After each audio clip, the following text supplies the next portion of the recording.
Hello everyone, good morning. Chapter number 2 में अपन last class में we saw something which is known as General Electric model and we also saw something which is known as स्वॉट analysis, if you remember, है ना। स्वॉट analysis जो कि strength, ताकत, weaknesses, कमजोरी अपनी खुद की यानी ऑर्गेनाइजेशन की खुद की। Then we have something which is known as opportunities यानी मौके जो हो सकते हैं बाहर, और खतरा जो हो सकता है वो डिटरमाइन कर कर आप बेसिकली अपने ऑर्गेनाइजेशन को आगे बढ़ा सकते हो। दैट इज समथिंग व्हाट स्वॉट सेज। लेकिन जनरल इलेक्ट्रिक मॉडल एक 9 cell matrix 3x3 it is divided into, अच्छा ये तो अपन ने देख लिया था। ओके, जनरल इलेक्ट्रिक मॉडल, अच्छा एडीएल भी देख लिया था। हाँ ओके, इसको स्टॉप लाइट स्ट्रेटेजी मॉडल भी बोलते हैं। It is inspired from traffic signal light से, फिर में इजी है ना कहने वाला। आप इसको एक बार दो बार पढ़ते ना तो आप आसानी से इसको लिख पाओगे बेसिकली, और वेरी इजी थिंग। ओके, तो कहने वाले ये कि आगे का कंटेंट भी ऐसे इजी है, ऐसा में इतना ज्यादा डिफिकल्ट नहीं होता है। ऐसा में something which is you understand it, understand हो गया, लर्न लगभग हो जाता है। Understanding is almost equivalent to learning, to be very frank. Okay, यानी इतना ज्यादा अपन को उसमें, क्योंकि ईआईएस में तो देखो बहुत ज्यादा टेक्निकल चीजें ऐसी है कि जो माननी पड़ती है, ये अपन एक्चुअली बिलीव करेंगे, वो तो सिर्फ अपन ठीक है हाँ ऐसा होता होगा, इधर इसमें अपन विश्वास करते हैं। ओके, तो फिर वो अपना कंसेप्ट ऑटोमेटिकली अपन को समझ जाता है, क्लिक हो जाता है अपन। और अगर अपन रिलेट करने की कोशिश करें, जैसे मैं आपको स्वॉट एनालिसिस का कोई वीडियो बताऊंगा अभी, जिससे और ज्यादा कंसेप्ट थोड़ा क्लियर होने की कोशिश करेंगे अपन। तो 9 सेल मैट्रिक्स बोलो, जनरल इलेक्ट्रिक मॉडल बोलो, 2 डायमेंशन इसमें वैसे जैसे बीसीजी की तरह, बस इतना है कि इसकी जो वर्टिकल एक्सिस है उधर था मार्केट ग्रोथ, इधर होगा something which is known as market attractiveness, उधर था something which is market share, इधर होगा something which is known as business strength या organisation strength basically, right. So कहने का मतलब ये कि अब अगर अपन को मार्केट अट्रैक्टिवनेस की बात करनी तो इसमें कुछ फैक्टर्स आएंगे। ओके, यानी मार्केट की ग्रोथ कैसी है, साइज कैसा है, ओके, मार्केट की ग्रोथ रेट कैसी है basically. We can have something which is demand कितना वेरी होता है, we can have something profit कितना इंडस्ट्री का, राइट। इट कुड बी कंपटीशन कितना है, इट कुड बी डिमांड कैसा है, ओके, कहने वाला कितने जल्दी डिस्ट्रीब्यूशन चैनल्स कैसे है अपने, बेसिकली डिस्ट्रीब्यूशन स्ट्रक्चर कैसा है, right. So these could be some ways on which you would be writing 3 to 4 points of, यानी मुद्दा ये मार्केट अट्रैक्टिवनेस के ये सारे फैक्टर्स है भाई। रोकड़ा कितना मिलता है, कितना प्रॉफिट, सिर्फ अपना शेयर लेकर बैठोगे तो बीसीजी बनेगा। एक एक चीज अगर इस पे डिटेल में लेकर बैठे जनरल इलेक्ट्रिक मॉडल बनेगा, जो थोड़ा सा और डिटेल में है, राइट। अगर अपन बात करें something which is known as business strength की, तो आपकी प्रोडक्शन कैपेबिलिटी, आपके टेक्निकल, आपके मार्केट शेयर की ग्रोथ कैसी है बेसिकली, फिर आपके ब्रांड इमेज कैसी, कस्टमर लॉयल्टी कैसी, ये कुछ पॉइंट्स आपको ध्यान में रखने होंगे, through which you would be able to determine something which is known as business की strength. Alright, so this is the diagram which we get a 3x3 cell where we have something which is known as green in color ऊपर, diagonal is something, diagonal, I hope you know what is a diagonal, is something with amber or yellow or amber or orange basically, and then or yellow जो भी, and then we have red color. So green is like is the situation where, okay, आपको ये समझ में आया होगा, market attractiveness, business strength is something which is there on the top, and basically G portfolio metrics, again portfolio analysis के लिए use होता है। अब अपने business unit सारे इसके अंदर रखो ना, इधर इधर इधर इधर इधर इधर इधर, और डिटरमाइन करो कि क्या एक्शन लेना है। इसी प्रकार से we had BCG, ओके, यानी कहने का मतलब है कि जब अपन ने पढ़ा था something which is known as, we study something known as SBU, अपन ने पढ़ा प्रोडक्ट लाइफ साइकिल, और अपन ने ये भी पढ़ा कि एक्सपीरियंस कर्व, है ना। तो जब अपन पोर्टफोलियो एनालिसिस पढ़ रहे थे उसमें ऐसा अपन ने देखा था कि BCG matrix would be something which would B an important tool. तो तब तो समझ नहीं आया था, लेकिन बाद में अपन ने समझने की कोशिश की थी। इसमें भी ग्रीन अगर एरिया में है तो basically it is an advantage position and the decision can be to invest, expand and grow basically. Okay, in case of amber it is like caution and we need managerial discussion. In case of red the organisation is suffering from losses and it is difficult to survive, in that case appropriate thing would be divestment, यानी थोड़ा थोड़ा बेच देना। आप retrenchment, divestment, liquidation, ऐसा आप 2 से 3, आप डाइवेस्टमेंट और लिक्विडेशन याद रखो तो भी इनफ है, राइट। तो कहने वाले कि एक एक पार्ट बेच देना, बचाने की कोशिश करना, नहीं भी बचा पाओ तो किसी न किसी प्रकार से ये रिट्रेंचमेंट आपको और ज्यादा क्लियर हो जाएगा आगे वाले चैप्टर्स में, आपको और क्लियर हो जाएगा कि रिट्रेंचमेंट में एक्चुअली 3 हिस्से होते हैं। पहला होता है टर्न अराउंड, फिर होता है समथिंग डाइवेस्टमेंट, फिर होता है लिक्विडेशन। ऐसे कुछ 3 हिस्से होते हैं। आइडिया दे दूं, टर्न अराउंड का मतलब है कि अभी ऑर्गेनाइजेशन की हालत बहुत खराब है, रिट्रेंचमेंट की सिचुएशन में हालत बहुत खराब। टर्न अराउंड मतलब क्या, कुछ ऐसी सिचुएशन, कुछ ऐसा करना बड़ा जिससे अपन रातों रात ऊपर आने की कोशिश करें। जैसे 3 ओवर में 100 रन चाहिए, and then Mahendra Singh Dhoni comes in and we get 4 ball में 3 रन चाहिए, तो that is something what a turn around. ये अपन बहुत बड़े डिसीजन लेकर, टर्न अराउंड भी सक्सेसफुल नहीं होता है, फिर आप थोड़े थोड़े पार्ट बेचने की कोशिश करते हैं ऑर्गेनाइजेशन में, डाइवेस्टमेंट, और बचाने की कोशिश करते हैं, ये नहीं होता है, फिर आखिरी बंद कर दो, ठप, डिफरेंस है। तो रिट्रेंचमेंट के 3 स्टेप्स है, it can come for 6 marks. Retrenchment के बारे में लिखिए, तो यहाँ पर नाम दिए गए, आप नाम समझिए, मतलब आगे आएगा, डिटेल में आएगा डिफरेंट है। सो कहने का मतलब है कि रेड में तो हालत खराब है। ओके, सो differences क्या है, in case of general electric we have something which is known as On the vertical axis क्या है अपने पास, we have something which is known as market attractiveness, which consists of more number of factors as compared to just market growth rate. Similarly, on the horizontal axis we have business strength, या फिर we have something competitive strength, which is again used to do the analysis of SBU, where we just have market share in case of BCG, and it has more number of factors as well, technology capability, brand image, customer loyalty, production capability, ऐसी चीजें. Okay, market share rate. SWOT analysis देखा था. Okay, basically it would be, अगर आपको बहुत सारे alternatives है तो आप determine कर सकते हो कि strength, weakness और external opportunities और threats क्या है, ये आप analyze करो. अगर आप identify और analyze करने में कामयाब होते हैं तो basically आप SWOT analysis कर लो. इसमें आपको ये समझना ताकत अपनी ऑर्गेनाइजेशन की, इनहेरेंट कैपेबिलिटी, बेसिकली एडवांटेज देंगे अपन को कंप्यूटर के ऊपर. Weaknesses, it is something inherent limitation. Opportunities is something which is known as favourable situation, basically condition, and then threats is something unfavorable condition, basically which would be resulting in damage or loss. Okay, so कहने वाले कि when you have a choice of alternatives, when you have maximum lot of strategical choices is there, it would be helping us to determine which can match the internal environment or internal capabilities or resources of the organization with the external environment. Okay, so इसका significance क्या है? इसका significance ये है कि basically अपन इसके related एक video देखते हैं जिससे और ज़्यादा क्लियर हो कि कोई ऑर्गेनाइजेशन किस तरीके से अगर SWOT एनालिसिस करती है दुनिया में तो किस तरीके से करती है, अपन थोड़ा सा देखने की कोशिश करते हैं. ओके, आपने एक ऑर्गेनाइजेशन नाम सुना होगा, समथिंग नेटफ्लिक्स का नाम सुना होगा.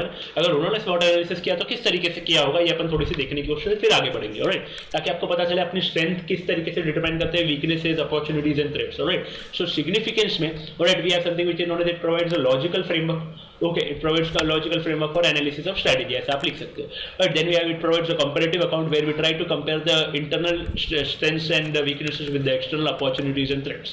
Head to head बिड़ाने की कोशिश करते हैं. Then helps us in strategy identification, where we have a great, large amount of strategies could be there, and depending upon the organization which best suits the organization in a particular situation, SWOT analysis can help us to decide the best strategy for that particular time or for the purpose under focus, या फिर उस समय के लिए for the purpose which is being served right now, it can help us which could be the best strategy. अगर आप ध्यान दे रहे हो, it could help us, guide us to decide the best strategy under the particular situation. So this is something which we saw in the SWOT analysis. मैंने आपको बताया था अगला टॉपिक जो अपन देखेंगे होगा TOWS matrix. But before we move towards it, let us look at something which is there as an important thing. SWOT analysis देखने की कोशिश करते हैं, ध्यान देते रहना. ओके, आपके सामने ये प्ले करता हूँ मैं, अच्छे से सुनना, ध्यान देना और जितना हो सके दिमाग लगाना. और नेटफ्लिक्स नामक ऑर्गेनाइजेशन, इनका SWOT एनालिसिस और देखते हैं, सुनते हैं, समझते हैं. You ever wondered why Kodak and Nokia are no longer around? Or perhaps you're asking, who are they? What about Netflix? How did a company who started off by mailing DVDs end up producing their own movies? Every organization, even large successful ones, need to continually assess internal and external factors to make sure they don't end up left behind. This is where the SWOT analysis comes in. SWOT stands for strengths, weaknesses, opportunities and threats. But of course there's much more to it than that. Although it's not the only analytical tool, it is one of the most widely used, as it allows us to examine both internal and external factors that will influence an organization's business and marketing strategy. It also allows a company to assess what is controllable and uncontrollable. Internally, we can control certain things, whereas externally, we are liable to environmental changes and threats. Let's take a brief look at each of these in regards to Netflix in 2016. We'll start with the internal factors and the activities that a company can directly influence. A strength for Netflix would be its online content library, which gives access to this content anytime, anywhere. It also translates to consumer value, with a comfortable, legal way to enjoy a wide variety of content in their own time. Of course, this can also be a weakness, as it means Netflix must continually invest in new content to satisfy customer demand, as well as ensuring content is available to stream without common technical difficulties. But what about the external factors? Often there are countless opportunities which are available to all types of businesses as they develop. Netflix saw the emerging online trend and successfully pivoted its DVD distribution into an online-only model before the competition could move fast enough. What about the future? It's possible with the emergence of mobile technology, with users increasingly streaming on their phones, other business opportunities may present themselves as the streaming technology develops. But these opportunities aren't exclusive only to Netflix. Threats can often come from the competitors catching up. In this case, the streaming model has been adopted by other rivals such as Amazon Prime, Stan, and many more. But not just that. Any external factor like a change of government law on piracy or streaming, or even a new technological disruption, can also negatively affect a company if they are unprepared. Having things that are threatening your company or your known weaknesses placed for everyone to see can provide the perfect insight into where your company stands and the catalyst for the next move.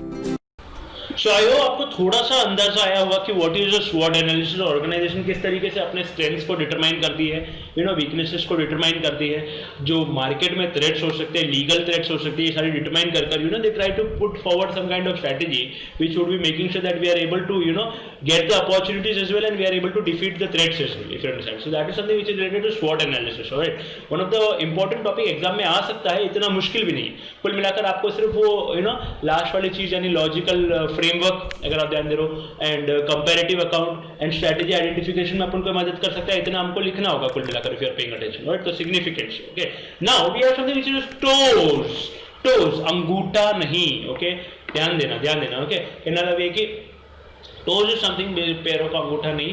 Okay, toes is something where it is a matrix। Alright, matrix हो गई, बहुत अच्छी चीज है, सुनना ध्यान से, logical है, लॉजिकल। भाई अपन को स्वॉट एनालिसिस बोलता है कि हम किसी ना किसी प्रकार से हम आपको एनालिसिस कर हम आपको प्लानिंग में मदद करेंगे कि आपकी स्ट्रैटेजी क्या हो सकती है। टोज बोलता है नहीं, हम डायरेक्टली आपको इंप्लीमेंटेशन बताएंगे। क्या बताएंगे? ऐसा भिड़ाओ, ऐसा लड़ो और ऐसे स्ट्रेंथ से डायरेक्टली तुम अपॉर्चुनिटी को हासिल करो, थ्रेट से कम करो। हम डायरेक्टली आपको इंप्लीमेंटेशन स्पेसिफिक होगा ये, if you are comparing with स्वॉट, यानी this is more practical approach as compare to स्वॉट, ऐसा कहना है टोज मैट्रिक्स का। थोड़ा पढ़ते हैं इसके बारे में, देखते हैं। दो स्वॉट analysis organisation identify these four things through स्वॉट analysis we identify, इसमें भी यही होगा लेकिन थोड़ा सा अलग है, मैट्रिक्स बनेगा। Okay, Heinz Weinrich developed a matrix called TOWS matrix by matching strengths and weaknesses with the opportunity and threats. Okay, ये एक बात मैच करेंगे अपन, मैट्रिक्स ऐसा बनेगा कि मैच करेंगे। ओके, ध्यान से सुनना, देखते हैं। Okay, just TOWS matrix has a wider scope as compared to SWOT. Okay, दूसरी बात वो प्लानिंग मॉडल है, it is an action tool, it is N implementation tool. कौन? TOWS and SWOT is a planning tool. Okay, अभी तक मुद्दा समझ में नहीं आया होगा लेकिन अपन को ये समझना है कि एक मैट्रिक्स बनेगा and if we compare it with SWOT तो बेसिकली ये एक्शन इंप्लीमेंटेशन टूल है और वो किसी न किसी प्रकार से प्लानिंग टूल है। ओके, अब इसमें देखो अपन क्या करेंगे, इसमें बेसिकली 4 स्ट्रैटेजीज अपन डिटरमाइन करने की कोशिश करेंगे। सुनना मेरा, इस तरीके से कुछ मैट्रिक्स बन सकते हैं।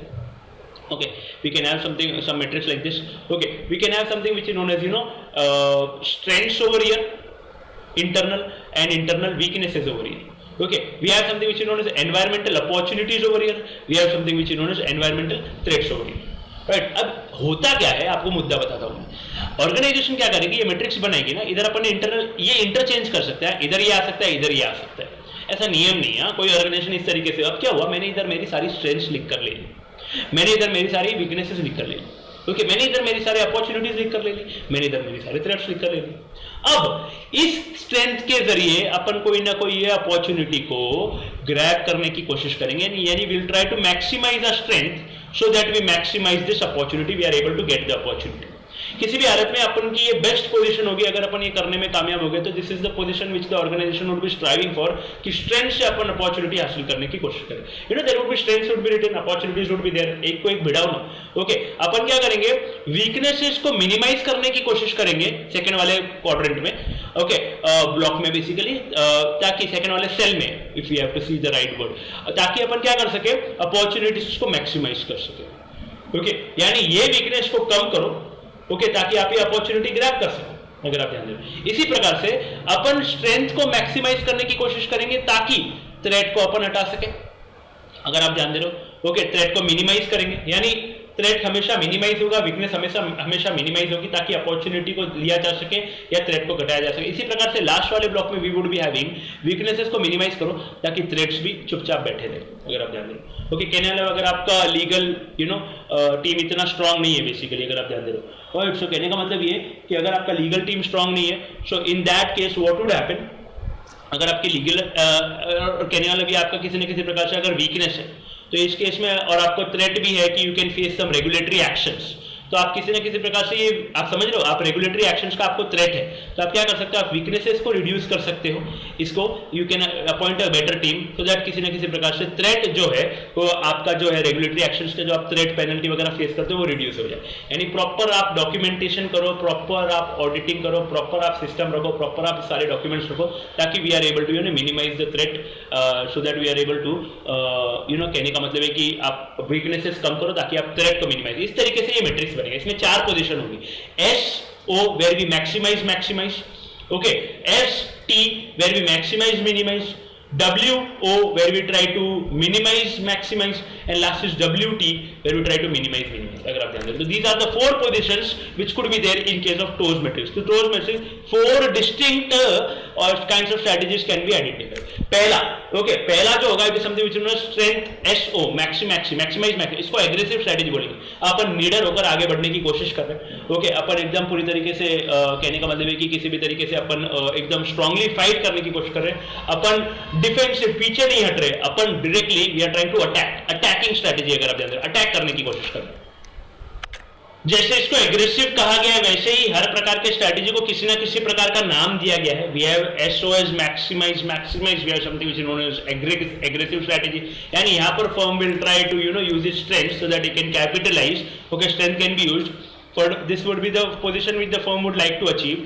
This strengths can be used to capitalize or build upon existing or emerging opportunities. Okay, कहने का मतलब है कि अगर मैं इसको थोड़ा सा ये जो लिखा हुआ है ये थोड़ा सा अगर मिटाने की कोशिश करूं तो देखो आपको नजर आएगा इसमें इन दिस केस, ओके, अपन क्या करेंगे, we will try to capitalise और build upon the existing opportunities, ऐसा अपना सिलेबस कह रहा है, राइट। अपन एग्जिस्टिंग अपॉर्चुनिटीज पर बिल्ड करने की कोशिश करेंगे, राइट। सेकंड वाली बात अगर अपन कोशिश करें तो we have something which is known as second position could be ST, okay, strength और थ्रेट्स, यानी स्ट्रेंथ को मैक्सिमाइज करो और थ्रेट्स को मिनिमाइज करो। बेसिकली आपको ये लिखना है, will try to use the strength so that we can minimise the threats. Basically इसको आपको नाम ध्यान में रखना है, जिसको नोन एज कंजर्वेटिव, थोड़ा सा सेफ रहना, कंजर्व टाइप, सेफ रहना थोड़ा सा, और ऑर्गेनाइजेशन बहुत ज्यादा ही अटैकिंग नहीं लेकिन एकदम डिफेंसिव भी नहीं, डिफरेंस है, ऐसा अपना सिलेबस कहता है। और सो कहने का मतलब ये कि in this it is a position in which firm tries to minimise emerging threats through its strength, ये वाली बात। इसी प्रकार से we can have something which is known as SO हो गया, एसटी हो गया, अगर आप ध्यान दे रहे हो, we can have something which is known as WO, weakness को मिनिमाइज डैश मैक्सिमाइज, इसको बोला जाता है कॉम्पिटिटिव स्ट्रेटजी। यहाँ पर अपन किसी न किसी प्रकार से अपॉर्चुनिटीज हासिल करने, क्योंकि अपॉर्चुनिटीज जो हासिल कर पाएगा अच्छे से वो कॉम्पिटिटिवली आगे रहेगा। कॉम्पिटिटिव एडवांटेज कैसे मिलता है, जब अपन मार्केट की अपॉर्चुनिटीज किसी भी तरीके से ग्रैब कर सके। कॉम्पिटिटिव एडवांटेज तब भी मिलता है जब अपन थ्रेट्स को अवॉइड कर सके या फिर हटा सके, लेकिन यहाँ पर अपने पॉइंट बोलता है WO is minimise maximise, where we try to create something known as competitive strategy बोला जाता है इसको, where you try to minimise the weaknesses so that we can grab the opportunities. Okay, we make attempts, we minimize, okay, we overcome internal weaknesses to exploit opportunities to the maximum or gain the opportunity. on words में लिख सकते हैं।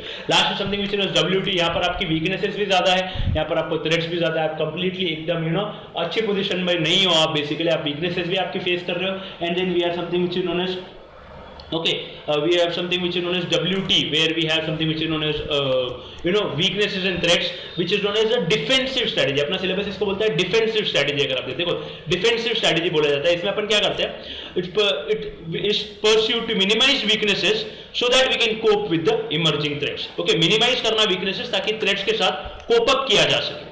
So these are the 4 strategies which we are going to implement, और TOWS matrix अपन को इस तरीके से बताता है। देखो डायग्राम देखते हैं अपन। ओके, बेसिकली स्ट्रेंथ्स इधर लिख लिया अपन ने, वीकनेसेस इधर लिख लिए, इंटरनल एलिमेंट्स, ओके, अपॉर्चुनिटीज इधर लिख दिया अपन, थ्रेट्स इधर लिख दिया अपन ने, SO maximise, WO minimise maximise, right, यानी internal elements as the horizontal and external element as the vertical, opportunity threats easy point, easy topic, maximize minimize, okay, इस तरीके से। तो this is something where we complete something on TOWS matrix where SO, अच्छा ये ध्यान में रखना, इसको क्या बोला जाएगा, इसको बोला जाएगा something which is known as aggressive strategy, okay, aggressive strategy। इसको क्या बोलेंगे अपन, इसको अपन बोलेंगे ऐसे जा रहे हैं अपन, ऐसे है ना, ऐसे जा रहे हैं, we would be calling this as conservative strategy, अपना सिलेबस कहता है। Okay, we would be calling this as defensive strategy. Okay, और इसका नाम दिया गया है, sorry, इसका defensive नहीं, इसका competitive strategy. एंड लास्ट इसको अपन बोलेंगे something which is known as defensive strategy, अगर आप ध्यान दें। तो कुल मिलाकर ये चीज आपको ध्यान में रखनी है। देखो आपको डायरेक्टली इंप्लीमेंटेशन बताता है, क्योंकि आप स्ट्रेंथ्स लिखकर बैठो, वीकनेस ऐसे लिखकर लिस्टें बना दी, उसका यूज कैसे करोगे आप, उसका यूज करने का ये अपन को एक्शन टूल है as compare to SWOT which is considered to be more of a planning tool, more of a planning tool होता है SWOT, अगर आप जानते हैं। तो मैं आपको एक एग्जांपल दिखाता हूं, ओके, जिसमें जितना है समझना, इसका फोटो आप लेकर रख सकते हो so that you are able to view it and understand it later, लेकिन जितना हो सके एक एग्जांपल में दिखाने की कोशिश करता हूं। देखो मैकडॉनल्ड्स का अगर अपन एग्जांपल देखने की कोशिश करें, देखो इन्होंने इधर, मैंने कहा ना, इधर इन्होंने स्ट्रेंथ लिखे, इधर वीकनेसेस लिखे, इट इज इंटरचेंजेबल, इधर इन्होंने अपॉर्चुनिटीज लिखे और ये, ओके। अब देखो इधर क्या किया, इन्होंने लिस्ट बना दी अपने स्ट्रेंथ्स की, ओके, वीकनेसेस की, जितना हो सके समझना, क्योंकि ये एग्जाम में नहीं लिखना है। और देखो आपके लिए मैंने ये डिटरमाइन ढूंढा है, आप इसको अपन समझने की कोशिश करेंगे। अब देखो अपॉर्चुनिटी क्या है, अच्छा स्ट्रेंथ क्या है, अपनी बहुत इंटरनेशनल प्रेजेंस है, क्वालिटी पर फोकस है, प्रोडक्ट का इनोवेशन करते हैं अपन, मेन्यू हमेशा बदलते रहते हैं, अपने इनोवेटिव प्रोडक्ट्स लाते रहते हैं, ओके।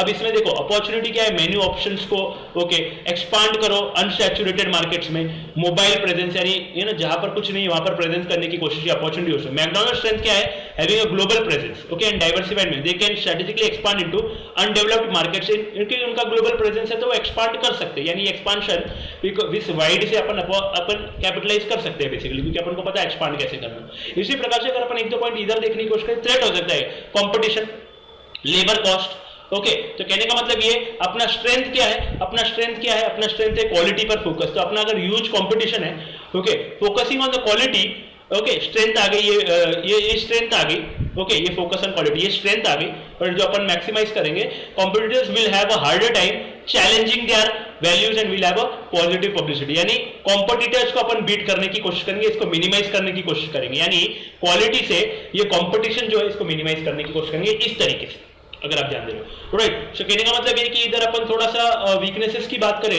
तो देखो हाई डेप्थ, किसी ना किसी प्रकार से कर्जा वगैरह, तो इसमें एम्प्लॉय का छोड़कर जाना। तो इधर अपने पास देखो, अपने पास स्ट्रेंथ क्या, अपने पास मोबाइल प्रेजेंस है, as more people use smartphones these days, okay, strengthening mobile presence can help reduce high debt by creating an easier quicker payment। आप ऑनलाइन पेमेंट करके आप पेमेंट कर सकते हो बेसिकली, जिससे क्या है कि आपका किसी ना किसी प्रकार से डेप्ट बढ़े ना, right. Last is something which is known as अगर अपन वीकनेसेस, कानून, ओके, एम्प्लॉय छोड़कर चले जाना, आप minimum wages for all employees कर, ओके, क्योंकि आपका क्या है कि लेबर कॉस्ट बढ़ रहा है यहाँ पर, तो मिनिमम वेजेस करो, ऑल डे ब्रेकफास्ट करो, ओके, यानी कहने का मतलब ये कि कहने का मतलब ये कि उनको, आपको पता है मैकडॉनल्ड्स में भी बेसिकली गेट, वो जो एम्प्लॉइज है ना, उनको कितना भी खाना मिल सकता है, वो जितना चाहिए उतना खा सकते हैं, ओके, उनको पूरा वहां पर ध्यान रखा जाता है, यानी उनकी सारी देखरेख की जाती है, रोकड़ा थोड़ा सा कम मिलता है। तो एम्प्लॉय टर्नओवर रेट ज्यादा है, आप रोकड़ा तो मत बढ़ाओ, क्योंकि यहाँ पर बेसिकली वीकनेस भी अपनी ये है कि अपना लेबर कॉस्ट भी ज्यादा है और एम्प्लॉय टर्नओवर भी ज्यादा है। तो आप एक काम करिए,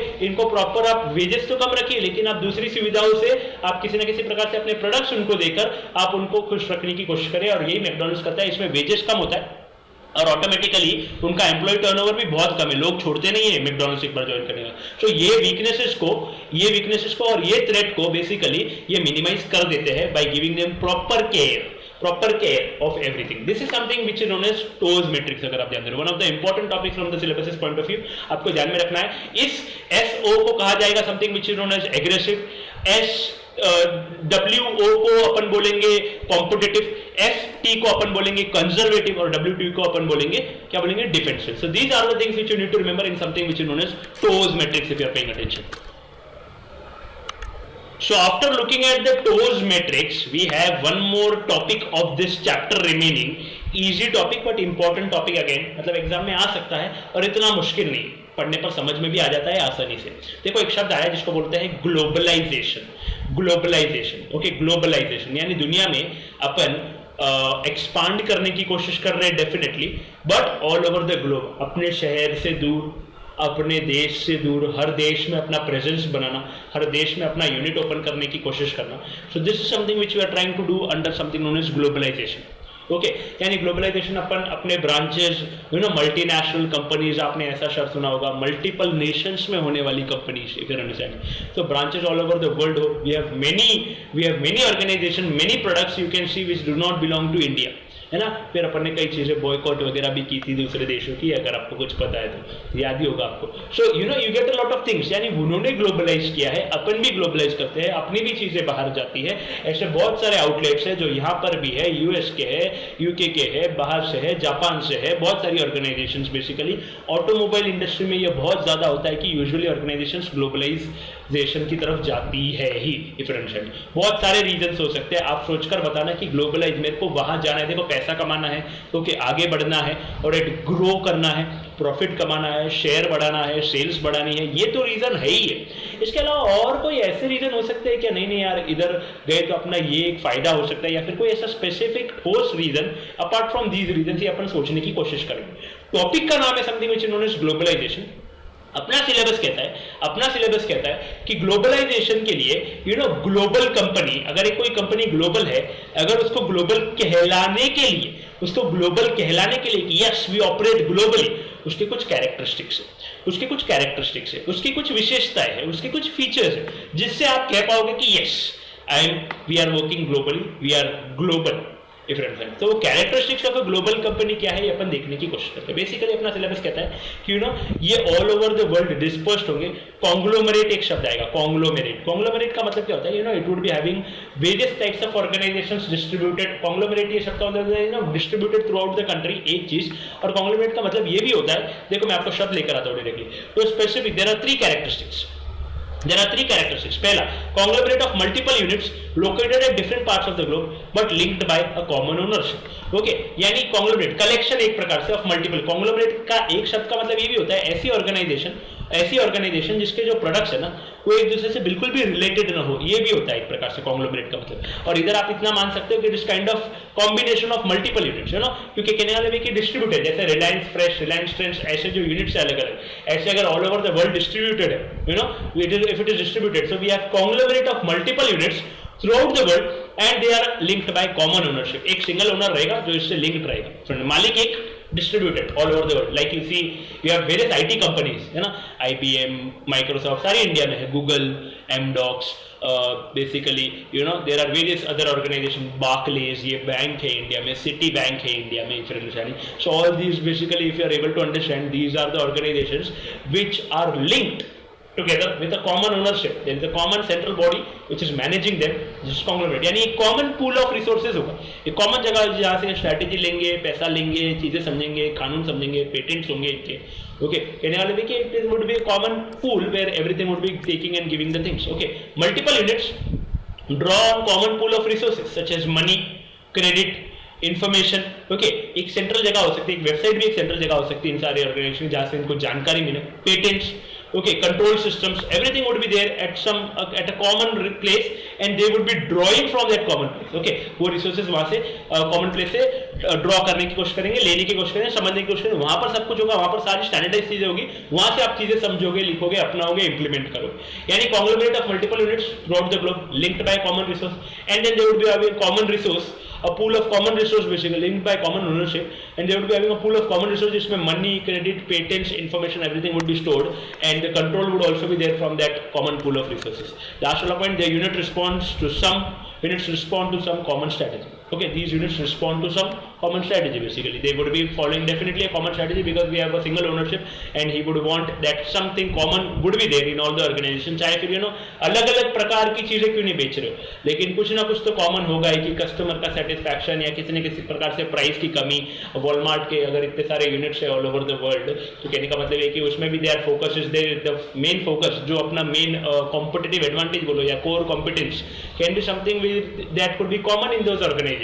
सो वो कॉस्ट को कम करना, इनोवेटिवनेस बढ़ाना, प्रोडक्ट्स पर ध्यान रखना, बेसिकली कस्टमर सेटिस्फैक्शन, इनोवेशन, ये सारी चीजें जो है that could be something, research and development, कहने का मतलब ये कि फास्ट डिलीवरी के ऊपर focus, customer is the king, वो वाली focus. So that is something which would B common strategy which could be adopted. यानी कहने का मतलब अगर आपको ग्लोबल कंपनी तो आपका कहला जाना चाहिए तो आपके conglomerate of multiple functions throughout the world which would be having a common ownership, and then it would be drawing resources from a pool of common resources, drawing resources from a pool of drawing on a pool of common resources. The resources will be drawn from a pool of common resources, credit information, patents, we can have something which is known as control as well, right? So कहने का मतलब है कि control systems, and then last is it responds to some common strategy. 3 characteristics आपको ध्यान में रखनी है. और एक सवाल बनता है कि आखिरकार ऑर्गेनाइजेशन ग्लोबल जाती ही क्यों है? ऐसा क्यों होता है कि ऑर्गेनाइजेशन ग्लोबल जाती है? ओके, बहुत अच्छा आंसर है, इजी आंसर है. अपन समझने की कोशिश करते हैं ग्लोबल क्यों जाती है ऑर्गेनाइजेशन.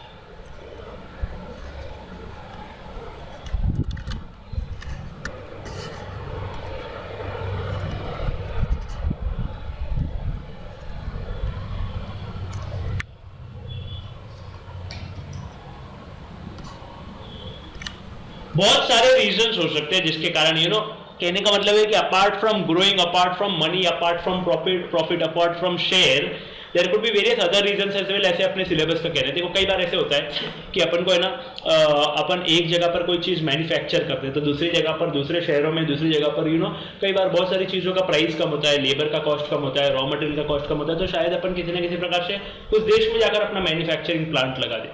अगर आप ध्यान दे रहे हो तो कई जगह पर जैसे पेट्रोलियम अपन को वहां पर सस्ता मिलता है, वहां से फिर यानी कहने वाला जैसे बहुत सारे ऑर्गेनाइजेशन ने क्या किया, ट्रांसपोर्टेशन का भी खर्चा अगर रिड्यूस करना कहने वाला भी कि मैं अगर यहाँ से ट्रांसपोर्ट करता हूँ तो ज़्यादा पैसा लगता है वो लोग, लेकिन यहाँ से अगर मैं करता हूँ तो यहाँ पर ट्रांसपोर्टेशन का कॉस्ट कम होने के कारण it becomes easier for me to transport it from here and cheaper source of raw material के लिए भी कर सकते हैं, चीपर सोर्स ऑफ लेबर के लिए भी कर सकते हैं अगर आप ध्यान दे रहे हो.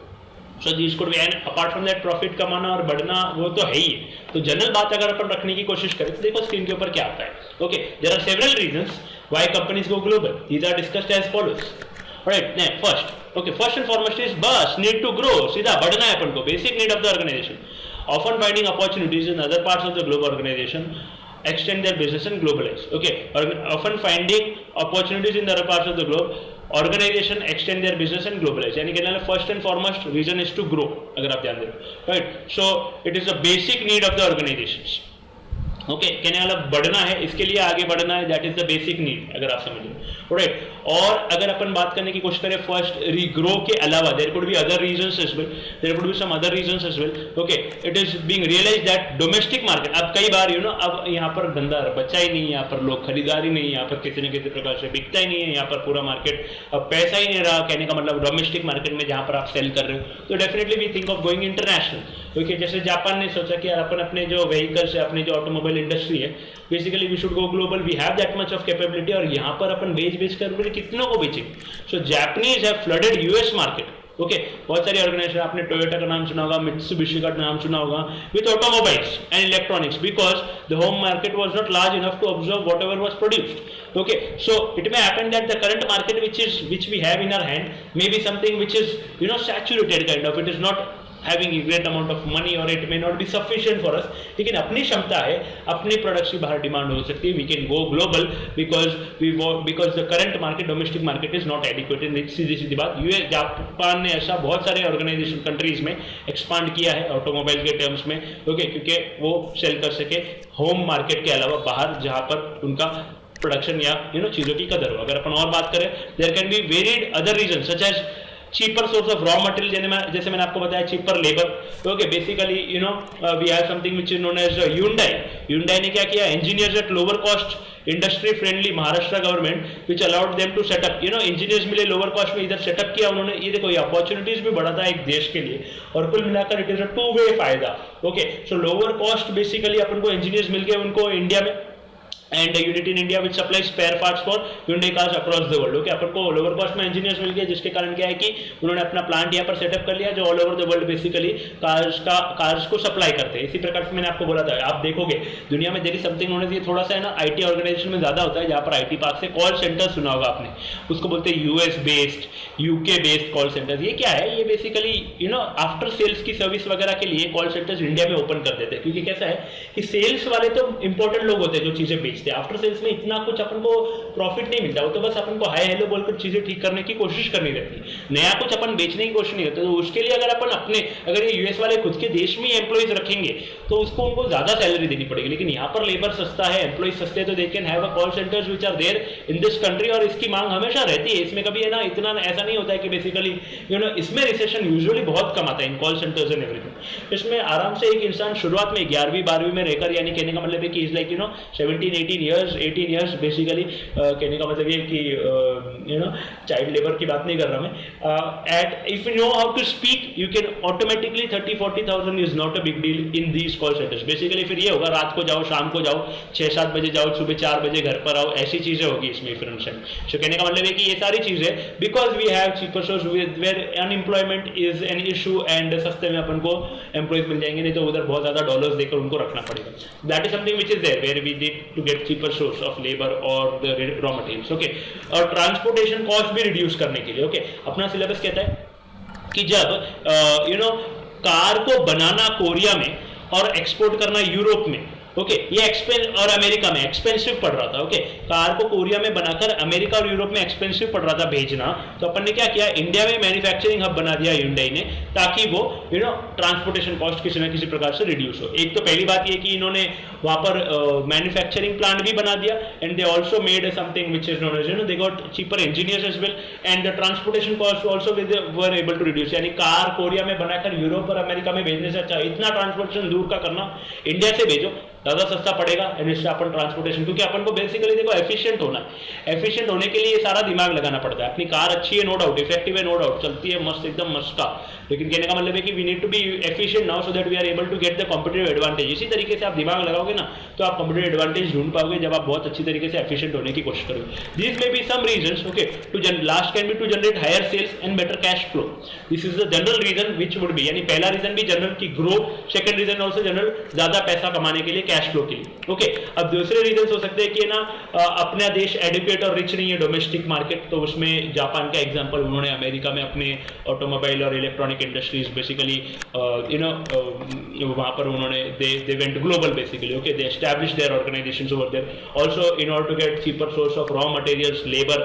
ओके, यहाँ पर भी वापस we can have something Hyundai का एग्जांपल, जिसमें कि उन्होंने ये आपके सिलेबस में दिए हुए एग्जांपल्स हैं, सिलेबस में दिए हुए एग्जांपल्स है बेसिकली, जहाँ पर मैन्युफैक्चरिंग प्लांट उन्होंने इंडिया में ही लगा दिया। And then we can also have something which, यानी कहने का मतलब है कि एक तो मार्केट एडुकेट रिच नहीं है, दूसरा cheaper source of raw material, तीसरा होगा cheaper source of transport, cheaper to reduce the high transportation cost. Korea से एक्सपोर्ट करना basically to America and Europe becomes difficult, India से ही भेज दो, थोड़ा सा सस्ते में हो जाएगा अगर आप समझ रहे हो। Okay, and last is to generate higher sales and better cash flow. These are the reasons why organisation go global.